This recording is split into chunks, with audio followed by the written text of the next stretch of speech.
শুনুন, এটা কোনো কবিতা নয়। শিক্ষা মানুষকে 10 বছরে যা শেখায়, অভিজ্ঞতা তা 1 বছরে শিখিয়ে দেয়। আপনার অনেক ডিগ্রি থাকা মানে আপনি প্রকৃত মানুষ হয়ে উঠলেন এমনটা কিন্তু নয়। আপনার অনেক অর্থ থাকতে পারে, তবে তা ভোগ করতেও জানতে হয়। মানুষ তো সবার ঘরেই জন্মায়, কিন্তু মনুষ্যত্ব সবার ঘরে জন্মায় না। আপনার সাথে আমার মতের অমিল হতেই পারে, তা বলে তর্কযুদ্ধ করে কখনোই হিংস্রতা নয়। মনে রাখবেন, এমনটা কিন্তু আপনার সঙ্গেও হতে পারে।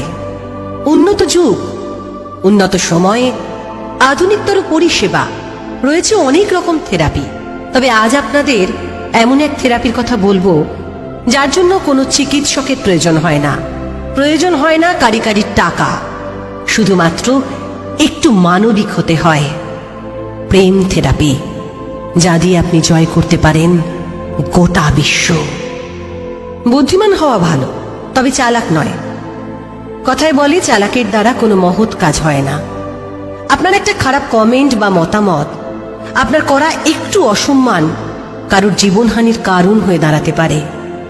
সব প্রতিযোগিতা সাফল্যে পৌঁছে দেয় না, সব জেদেও কিন্তু উন্নতি হয় না।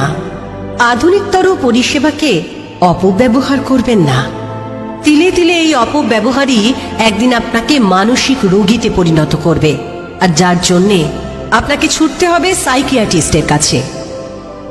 কষ্ট হলে, দম বন্ধ হয়ে আসলে দরজা বন্ধ করে কাঁদুন। যা ভালো লাগে তাই করুন, গান করুন, ছবি আঁকুন, তবে হ্যাঁ, দরজা খুলুন হাসি মুখে।